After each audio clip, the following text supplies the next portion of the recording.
Back with you tonight on In Focus. According to the quarterly Pulse of Public Service report, findings reveal that government is paying millions of rands to public servants who are on suspension. The report by the Public Service Commission covers the period from 1st of October to the 31st of December 2022. For more on this, we're joined now by the Commissioner, Anele, who is with the Public Service Commission. Commissioner, good evening and thank you very much for your time and for joining us tonight on In Focus. Please unmute for us, Commissioner. Oh, I'm sorry, Tabo. Good evening to you and good evening to the viewers of Newzroom Afrika. Much appreciated. Commissioner, when you look at the financial period 2020-2021 and the period 2021-2022, are you seeing a particular trend in the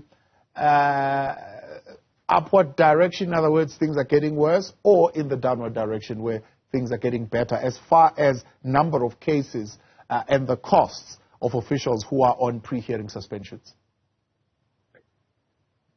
There is no improvement, Tabo, I can tell you.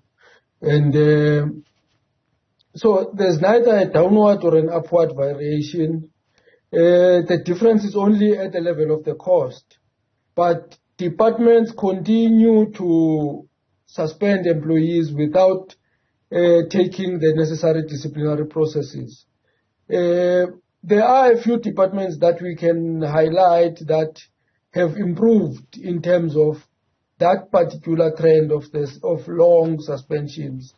For example, your basic education, your Department of Basic Education, they've improved in terms of the long suspensions, and I think we can attribute that to their conscious decision to beef up their human resource capacity. Because the biggest problem of the departments is at the level of their human resource management, where they would suspend and not have the capacity to investigate. And they end up in some instances even using external investigators and external lawyers to deal with the cases of the employees, which also come at a huge cost to government. So what is driving the costs, particularly this time around, if you're saying you're seeing the cost and the quantum, the amount of money that we're spending, driving it to go up? It all depends on the levels of the employees that are on precautionary suspension. For example, if you suspend your lower-end employees, the cost won't be that much. But to us, whether the cost is low or high is immaterial. What is important to the Public Service Commission is for departments to uphold their constitutional values and principles and ensure that if an employee is suspended with an intention to investigate a matter and take that employee through a disciplinary process, they should then adhere to the disciplinary code and procedure, which prescribes that you can't exceed 60 days in terms of suspension. So that is what is important to us, is compliance with the regulations over and above everything else. Yeah. Would you say the fact that that amount is going up could indicate, as you put it, that it's more now people who are in maybe senior management position who are being suspended without pay? Yes, of course. We notice that trend now that most of the people that are on suspension are those at senior management level, except for your SAPS, for example. If you look in terms of the SAPS and correctional services, they've got more officials on suspension, but the amount of money is not as much as the fewer employees in other departments. However, what worsens the situation with correctional services is that they are the department with the longest terms of suspension. Yeah. Like there is an employee there who has been suspended for 883 days. Now, if you look at 883 days and you count it in terms of years, it will give you 2 full years and 7 months or 7.5 months, which means it's close to 3 years that the person has been sitting at home, which means that person might be even involved in other financial transactions outside the department, because that person is just sitting at home. So you've looked at all departments. You've particularly narrowed it down in terms of education, health, agriculture. But are you looking at provinces? Are there particular provinces with most cases? Yes, of course. We have looked as well in terms of the provinces. With KZN, of course.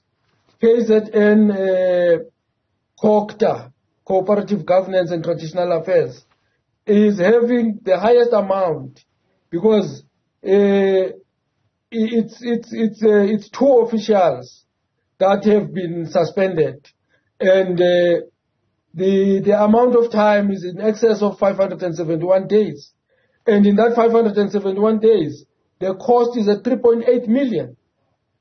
So you can see that the trends are up.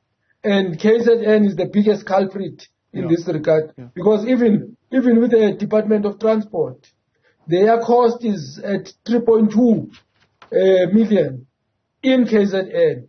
So you can see the trend. So those are the issues that we are taking up with the various departments to make sure that at the end of the day we are able to reduce those costs, but also to ensure that there's fair human or personnel practices in the public service. Yeah.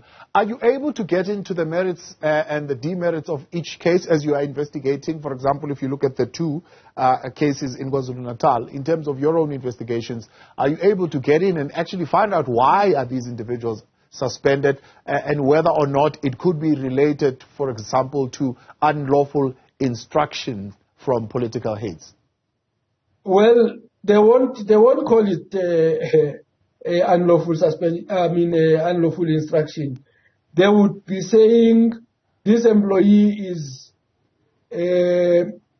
suspended for insubordination. They would call it gross insubordination, which then means that this employee has refused to carry out a lawful instruction. So it's only a disciplinary process that will be able to unearth the merits or demerits of that particular case. So it's difficult for us for now to say it, because the reason you are given is just insubordination, dishonesty, but you don't know what kind of dishonesty is that, and then they would give you all those explanations. They would say abuse of state resources, but you don't know what abuse they are talking about until the case itself unfolds, which is what does not happen.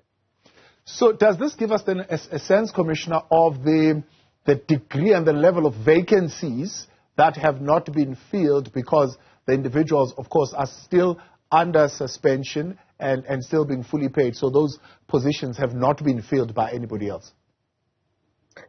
Yes, of course. When a person is suspended, that post is not vacant. Therefore, it cannot be filled. But what happens then? Those that are left behind are overloaded with work, because they have to do the work of the people who are suspended.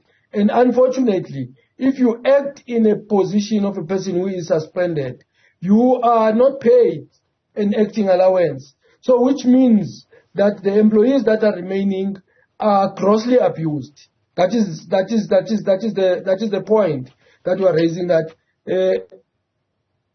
although those that are outside are also abused, but these ones that are inside as well are abused, because now they are expected to do more for the same amount of money that they have been earning for doing their work. But what this exposes mostly is the incapacities at the level of the human resource management. Yeah. It exposes the inability of our government departments to manage their human resource. Because if they were effective and efficient in managing their human resource, they would speed up the cases. Yeah. They would be adhering to the disciplinary code and procedure of the public service. Yeah, Commissioner, I think you're putting it politely there, I suppose. What's really happening is that they are not able to manage. They are literally not holding anybody accountable. There's really no accountability. So people can put someone on a 3-year precautionary suspension and no one is going to be held accountable. What do you recommend? What do you suggest should happen? There must be consequences for misbehavior. Because suspending an official and not taking that official through a disciplinary process, that's misbehavior. In fact, that's gross misconduct itself. So there should be consequences for that. You are right when you say there is lack of consequence management in the public service, which is something that we are struggling to instill in the public service, to ensure that people are able to account for the actions that they take and the decisions that they make. So we are still, the public service is still lacking there, and that is the issue that needs to be done. Hence, we are saying the first thing you need to do is to strengthen your human resource management, so that you make sure that you've got capable people who will be able to take people through a disciplinary process, who won't be depending on external intervention for the cases to be conducted. Because the other delays are that some of the lawyers who have done cases are still owed, and they don't want to continue doing those cases because they have not been paid the invoices that they have submitted some time ago. So it's a vicious circle that needs to be dealt with, and it has to be dismantled. And the sooner it is done, the better for the public service. Commissioner, I appreciate your time. Thanks so much for coming on and highlighting this for us. Commissioner Anele Gxoyiya of the Public Service Commission.